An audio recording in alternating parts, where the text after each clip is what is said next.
Hi, this is Ashley Victoria Robinson coming to you from the studio here at New York Comic Con, and I am here with the men, the myth, the legends behind the revitalization of OverPower. Gentlemen, welcome to New York Comic Con. Oh, thank you so much, Ashley. It's so awesome to be here. You know, this was a game that we all played as kids in the 90s. It's actually how Ron and I met and one of my best friends met. So just getting to bring the game back was great, but now we're getting to take the next step, and we've got some of the best art in the game, and we're working with legends like Seth, one of our artists here that we've brought. We've got a panel with Adam Kubert today, who's done art for us at 245. Okay, yeah, flex. Yeah. But honestly, it's just been great. It's been a dream come true. Coming from I was in film and television for 25 years and had just got to a point where I said, I'm never going to get to meet these guys. I'm never really going to get to work with them. I'll always be a consumer. And now we've got a list of artists that include Jay Lee, Philip Tan, David Nakayama is going to do some art for the Top Cow set. Mark Silvestri's doing original art. We love Mark. It's been great. Top Cows and Skybound have both been amazing. So yeah, it's just been awesome. It's such a beloved game that everyone's come out of the woodwork, and just every single step, no matter what we plan, it just seems to do better and blow up more. So it's been really a blessing. It's been a dream come true. So OverPower is the game, but Lazarus Rising is the umbrella bringing everything to life. Absolutely. And Lazarus is a name that evokes a very specific revitalization, rebirth, coming back to life. Yeah, nailed that one, definitely. Did you choose that name intentionally? Yeah, absolutely. We're bringing back something that was beloved, but we live in a time where nostalgia is obviously the hot thing right now. Yeah. So much is coming back, and we said, if we move on to other games, which we plan to, we kind of like the idea. There's so many things that, went away before their time. And we'd love the idea to bring back some of the classic games that were out back then that people used to play. Okay, so everyone gets on social, and we let these nice friends know what games we want to bring back, what characters we want to see, because there's only upward to go from here. Absolutely. Seth, you're one of our iconic artists. Iconic. I'm adding that to my Legendary, resume now. That's new. Unsurpassed, on the Mount Rushmore I heard of all star creativity. earlier. Did someone say star? Star? Yeah. I'll say star. Shooting star. Okay, I'll take that. How did you come to join the world? Oh, well, I'm a huge fan of this era and this art. And then I have an art dealer, Annabelle at Kirby's Comics Art. Heck and yeah. I guess they were working with those guys, and she has a portfolio of artists that she had put forward, and I was very, very fortunate and lucky that they saw my stuff and said, come play. Is the gaming space something that you were always kind of interested in maybe breaking into, touching? Definitely as a kid. Yeah. And yeah, anything that's like nerd related or anything where I can draw, I will take it. That's a good answer. That is how you remain a relevant, professional, iconic artist. Shift. Yes.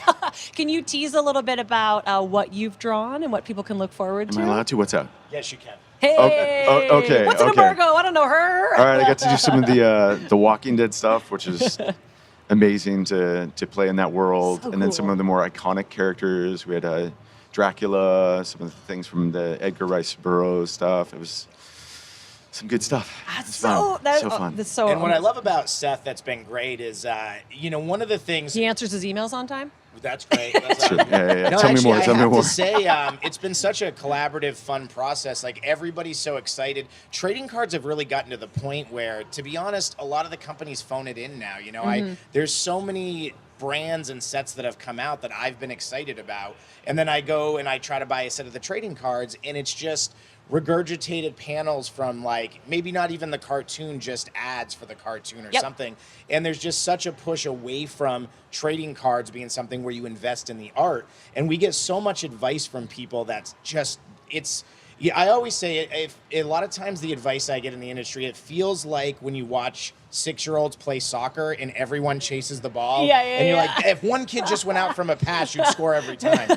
We'd have so many people saying, you can't do that. You can't have original art. And we created, each set, we've created over 250 original pieces of art for our trading card sets. Wow. We also got advice where everyone said, you can't use all these different artists. You have to create a singular brand, and it has to be one piece of art. And then we'll get reviews from these same people, and 4 people will be like, well, I love this art. The stuff you like's not my favorite. And had we gone with one style, we wouldn't have the appeal. And you know, really what OverPower is, in addition to being, in my opinion, the best CCG ever, it's really a celebration of hand-drawn art in a way that we don't see kids and people getting inspired by. And that's the most important thing to us. I've told this story a million times. I'm like grandpa here, but when I was a kid and I just started to get into X-Men and the cartoon, I opened a pack of the Joe Jusko masterpieces, the old trading cards. I know them well. I do. One of the top cards was Human Torch in space throwing that fireball. I didn't know who Fantastic Four was, and I was so inspired by his painting, I begged my mom to drive me 2 hours to the comic book store, and just so I could buy the comics and learn what it was. That is my dream. If we're inspiring kids to do that and then go on to careers in art and really appreciate the artistry of it, that's the goal for us, as much as the game, like having fun with the game. But there's game mechanics, there's math, there's strategy, there's art. Like you're genuinely opening up, especially for young people, an entire world of creativity. I believe so, yeah. And what I love too is, you know, like Seth, for example, his style, I don't know if I would say photorealistic, but Seth did some of the cards for Maggie from The Walking Dead. And we wanted to say, you know, we don't want to just draw it to look like the actress from the show. We want to encapsulate Maggie from the comic books, who has a very different look. For sure. And so he sort of took these, you know, Charlie Adler's fantastic black and white art, but line art, and created her character card in her main special in this way where he just brought her to life. You know, when you open up one of the packs and you get that Maggie card, it looks like the line art of the character from the comic as almost like a real person. That's so cool. He did such a fantastic job. We used him for Alexandria. There's a card that represents the location, and just, like, you know, the iconic windmill is so gorgeous. And I love being able to present that. And then we flip around and we get Philip Tan from Suicide Squad doing a very, like, you know, 90s, almost Jim Lee inspired style. And then obviously Adam's art is second to none. Absolutely. The emotion he can breathe forth. So yeah, that's really the beauty of what I think a game like OverPower is it is a great game mechanics. It's got an amazing community, but it celebrates the art of comics in a way no other game does. So I would love to throw back to our OG OverPower, another icon, legend, myth, the man himself. What is it like to see new life, new art, new story being brought into the format? Oh, it's incredible. It's incredible. I mean, it'd be funnier if you were like, it's been really difficult, we're really struggling. it's been a chore. It's been a chore working with them. But we're struggling through. No, I mean, when we created this game in the 90s, like, it was literally my first job out of college. I was 20-something years old. Like, if you told me then... Okay, well, I wasn't doing that at 20, so I feel like this is a personal attack. You know, and, like, in many ways, the trading card games didn't really exist. Magic was the first. I think we were, like, second or third. It was a young industry. Yeah. So we were kind of making it up as we went along, and we came from a trading card background. We were Marvel trading cards. We were doing those Joe Jusko sets. And that then we all still have the binders of in our closets? Yeah, for sure. Right. So we came from that kind of art-centric trading card background, and then we layered in, how do we make a game out of this? If you told me then that decades later, 2025, yeah, like, people would still be passionate about this game, and then it would be played, and there would be all these new cards and all these new, like, there's no way to even fathom that. So the fact that it's actually happening is incredible. Again, it would have been funnier if you were like, this is terrible. Yeah. So you've been suspiciously quiet, so now I'm going to put you in the hot seat. I love hearing Joe talk about it because I grew up in Italy and I didn't grow up playing this game, but I heard about it because of Joe's best friend that he met in high school. And they kept talking about it. I'm like, I grew up with great games too in the 90s when I was a kid. And then it turns out this is a great game. But it's just the level of passion that the community has, the level of game design that the game was developed back in the day when you did it, Ron, it just captivated me because I wanted to be part of the community. Then I wanted to be part of the team, and then Joe and I started working on the project, and the reception has been fantastic. Particularly also for some of us that have kids now, we want to bring the next generation into gaming because when we started, there was nobody else before us. Games had just come out for. And get your kids into collectibles and they'll never get into drugs, you know? Because that's where all our passion is going to go. There's no money left. Yeah, and our money. And our money. But it was just such a great opportunity to jump in, and now we're here, and it just feels like a dream come true, honestly. Sorry, go ahead. Yeah. Oh, I was gonna say, well, it's also so nice too. Like, what Ron was saying is, they were the trailblazers. There was no map. There was no. Now you come in and you make a trading card game, and for better or worse, there's sort of a path that people take. But that's actually been a positive for us, because where most games come out and they're kind of a clone of Magic the Gathering, and there's sort of these best like you have a resource, you use that, you manage that. This I don't game, know what in the Settlers of Catan you could possibly be talking about. well, what's great about OverPower is they just said, well, here's one game. Let's design another game from the ground up. So foundationally, it's such a unique thing. And so even though it's a 30-year-old game, it's almost a breath of fresh air for people to jump in. Absolutely. They start to play it and they're like, oh, I love this. It's so different. It's kind of like I didn't realize card games could feel this different as a TCG. But then we also get to do the new cool stuff. So we brought an example here, if you want to hold that up, Ronald. So now, like, play mats are a big thing. Exactly. So, we get to take, like, great Mark Silvestri art and do these kind of play mats that you can do to sell. Just like these great ways to continue to showcase the art that those didn't exist. Even Magic, like, people weren't doing play mats. They weren't doing the sleeves the same way. Yeah. And so we're able to partner with someone like Titan Shield for our sleeves, the best people in the business. And again, it's just such another way to really embrace and celebrate the artists that we're all here to celebrate. You already have such an incredible deep bench of characters, but because we're manifesting and we're believing in future piles of money and even greater success, is there any character that anyone has on their bucket list that you would love to see step into the world of OverPower? I mean, too many. yeah, there's. Too many. Pick one. This is the internet. Mine is like I want Saint Walker from Oh, from the Blue Lantern. Exactly. Heck, what a good answer. Like I love deep lore Yeah. where there is untapped characters that still have so many stories to tell that can still bring in such fun mechanics. I was going to say the mechanics Yeah. for a Blue Lantern are unreal. They could be really fun to put in. And that's what's great, for the one thing I'd say, if we were like talking to people who don't know about OverPower, Yeah. it's a game where you make a team with any of your favorite 4 characters. And it was the first game where you got to mix universes. And so you could play in the old one, it had sets from Marvel, DC, and Image. You could have Spawn with Superman, with Yeah. Spider-Man.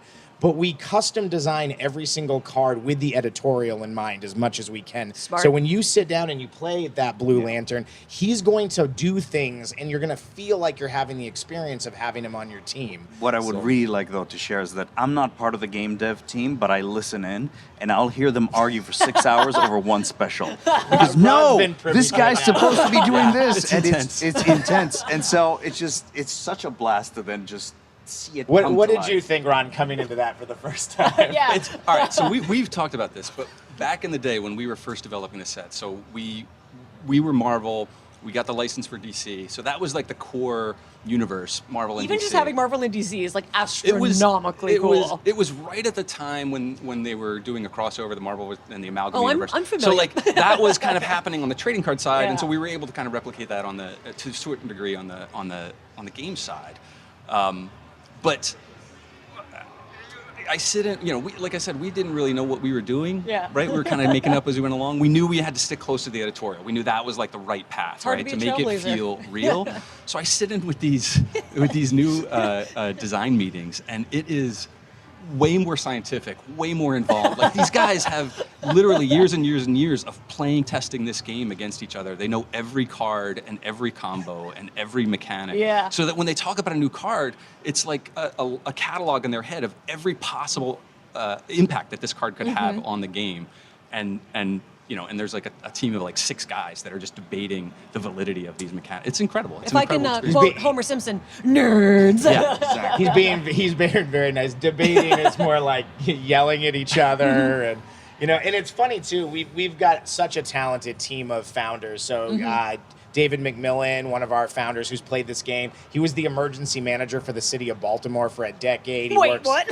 Yeah, so he works with FEMA. He's a master of statistical analysis models for real world things. Yeah. So making sure the game's balanced, we have an incredibly complicated mathematical formula that I won't go into. So we use that as a base, and then we say, that's not right. Like, think of this character. And so it gets heated, and again, it's another one of these things where we're told this isn't how you do it. One guy has to design and dictate, and we do a round table. And, some of the people, it's not always the funnest process. It's really hard. Like, people are passionate. People, sometimes feelings get hurt, but it really is an iron and sharpening iron because when you come into a trading card game like, you know, Magic the Gathering, it has 5 colors, there's very different play styles. And what the great thing is, within our, you know, 7 to 8 designers, we all have different ways we play. And so when you come play this game, if you're somebody that likes a more control-y deck or a more aggressive deck, the game has the characters that represent those things, and they're flavored well. So, you know, it's definitely not as easy of a process as it could be if like someone acted as a dictator. But the product that we get after, it's the reason I think we get almost anyone who plays the game, we get almost universally rave reviews from it. Well, So- you've talked about, you use the word community a lot and the inclusiveness, and we were talking about how you can build your team from all these characters you want. So it seems like the more cooks are in the kitchen, the better and cooler OverPower becomes. And I think that's a very unique thing about not only the creative process, but gaming in general, because it does tend to be a dictatorship from time to time. Yeah. Naming no anybody's specifically. Seth, who would you most like to draw a card for in a few? If I'm the queen of all media and I can let you draw whoever you want. I have no idea what they have in the pipeline just for the record. No spoilers, just dreams. Vic, I don't know. Can you guys Mackey, get like Dark Crystal or Dune maybe? Some of those guys. Thank you very much. Can we get some of that? I like that you went to the Muppets. That is Yeah. Muppets. Yeah. Kermit the Frog, like come on. Yeah. Because we are at New York Comic Con and we are celebrating the very best in TV, movies, and comics, I would like to end by asking all of you, what are you geeking out about that you're not working on? So what is something that you're just like loving and enjoying and taking inspiration from? I mean, I've got to say, obviously, Invincible's been huge for us because we're like with Skybound. But right this second, Peacemaker season 2 blew me away. You know, I liked every step of it. But I thought it was more character focused, which for me I love. I thought I liked the song in the second season better than the first, which I couldn't believe because I loved the first. So Peacemaker for me is like, it's rapidly becoming the thing that I would want to do the most. Cool. You know, so. Alien Earth. Yeah. You just took mine. I know it's a continuity nightmare in the You can't worry about that. But Yeah, like, but I'm a firm believer that continuity should be like a vibe, not a Bible. Make your own right? continuity. The eyeball monster. Just, This is incredible. I love it. I love it. That's a great answer. So it's not this year, but it's last year. I'm still hooked on Free Run Beyond Good, Journey's End. good It's answer. just probably the best thing I've seen in the last 10 years, and I grew up on manga and anime my whole life. Hell yeah. All right, Seth, take us home. What are you geeking Alien out Earth about? got stolen, so What else are you enjoying? I think I'm just gonna watch one battle after another over and over. Yeah. I've and heard over that. We and want to over go see again. that. Yeah. He can't be planned- last. You it's gotta planned in go Vision. too, Ashley. What's yeah. your thing you're most It's on your psyched thing. about? I just got the new translation of the Iliad by Emily Wilson, and I started reading it. It is my favorite thing in the whole Who's a world. nerd right now? That is deep nerd. Just me and Achilles will be over here. Right? So when your mythology set comes out, you come back, and that's what we'll talk about. Gentlemen, thank you so much for sharing the world of OverPower with me and the entire internet. Awesome. Thanks, and thanks everybody. All the internet right there. Booth 4323 if you guys want to check our booth out.